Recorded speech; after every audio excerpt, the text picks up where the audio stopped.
নমস্কাৰ মই উৎপল পাহাৰৰ পৰা নামনিলৈ পত্নী বিতৰ্কই লগ এৰা নাই বিজেপি নেতাক ইটোৰ পাছত হিটো উন্মোচিত হৈছে বিজেপি নেতাৰ পত্নীৰ নামত জমা হোৱা সম্পত্তিৰ কাহিনী য'ত লুকাই আছে গোপন ধনৰ উৎস আৰু ক্ষমতাৰ অপব্যৱহাৰ এই পত্নীৰ নামত জমা হোৱা সম্পত্তিৰ বিপদ মাতিছে ইজনৰ পাছত সিজন বিজেপি নেতাৰ প্ৰশ্ন উত্থাপন হৈছে বিজেপি নেতাৰ পত্নীৰ নামত জমা হোৱা পাহাৰসম সম্পত্তিৰ পিছফালে কি লুকাই আছে পত্নী প্ৰেম নে সম্পত্তিৰ লোভ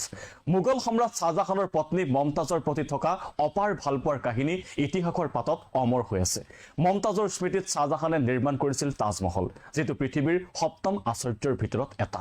মহাভাৰততো দেখা যায় পত্নী প্ৰেমৰ কাহিনী দ্ৰৌপদীৰ সন্মান ৰক্ষাৰ বাবে অৰ্জুনে জীৱনৰ সৰ্বোচ্চ ত্যাগৰ পৰিচয় দিছিল পত্নী প্ৰেমৰ আন এক উদাহৰণ হল ৰাণী পদ্মিনী আৰু ৰাওৱাল ৰতন সিঙৰ কাহিনী য'ত ৰতন সিঙে পদ্মিনীৰ সন্মানৰ বাবে আলাউদ্দিন খিলজিৰ বিৰুদ্ধে যুদ্ধ কৰি প্ৰাণ ত্যাগ কৰিছিল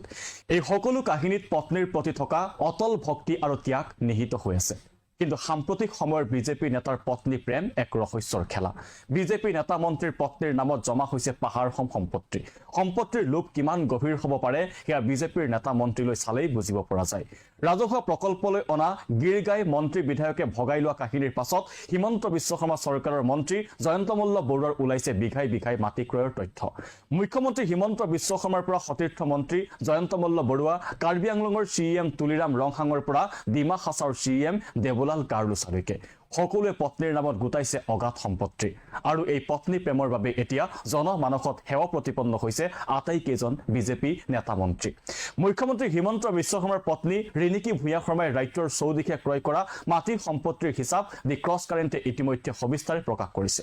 ৰিনিকি ভূঞা শৰ্মাই ক্ৰয় কৰা এই সম্পত্তিয়ে ৰাজ্যৰ ৰাজনীতিত এক স্থায়ী বিতৰ্কৰ সৃষ্টি কৰিলে যাক লৈ প্ৰশ্নৰ সন্মুখীন হৈ আহিবলগীয়া হৈছে মুখ্যমন্ত্ৰী হিমন্ত বিশ্ব শৰ্মা পত্নীয়ে ক্ৰয় কৰা এই সীমাহীন সম্পত্তিৰ বাবে জনসাধাৰণৰ আস্থা হেৰুৱাবলগীয়া হৈছে হিমন্ত বিশ্ব শৰ্মাই হিমন্ত বিশ্ব শৰ্মাৰ পত্নীৰ পাছত পোহৰলৈ আহিল ডিমা হাছাওৰ বিজেপি চিএম দেৱলাল গাৰ্লুচাৰ পত্নীৰ নামত থকা অবৈধ কয়লা খনিৰ তথ্য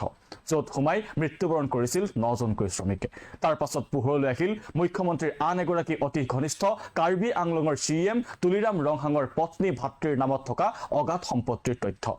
এদিন পূৰ্বে কংগ্ৰেছে এক সংবাদমেল যোগে তুলিৰাম ৰংহাঙৰ পত্নী প্ৰেম ফাদিল কৰিছিল মুখ্যমন্ত্ৰীৰ হুহাত তুলিৰাম ৰংহাঙে কাৰ্বি আংলঙৰ 30টা বিভাগতে পত্নী ভাতৃ অঙহী বঙহীৰ ব্যৱসায়িক ফাৰ্মৰ যোগেদি দুৰ্নীতি চলোৱাৰ অভিযোগ উত্থাপন কৰিছে সকলো বিভাগৰ ঠিকা তুলিৰামৰ অঙহী বঙহীৰ লগতে পত্নীৰ কাছে কনষ্ট্ৰাকচনে কৰাৰ অভিযোগ উত্থাপন কৰিছে কংগ্ৰেছে তাৰ পাছতে পোহৰলৈ আহিল হিমন্ত বিশ্ব শৰ্মাৰ সতীৰ্থ মন্ত্ৰী জয়ন্ত মল্ল বৰুৱাৰ পত্নী জুলি ডেকা বৰুৱাৰ নামত থকা এখন গিৰগাই ফাৰ্মৰ কথা যিখনৰ বাবে 50 লাখ টকাৰ ৰাজসাহায্য লাভ কৰিছে জয়ন্ত মল্ল বৰুৱাৰ পত্নীয়ে আৰু যিখিনি গাই ৰাজকোষৰ টকাৰে গৰুখুটি প্ৰকল্পলৈ অনা মাজৰ পৰা ভগাই লৈছিল মল্ল বৰুৱাৰ পত্নীয়ে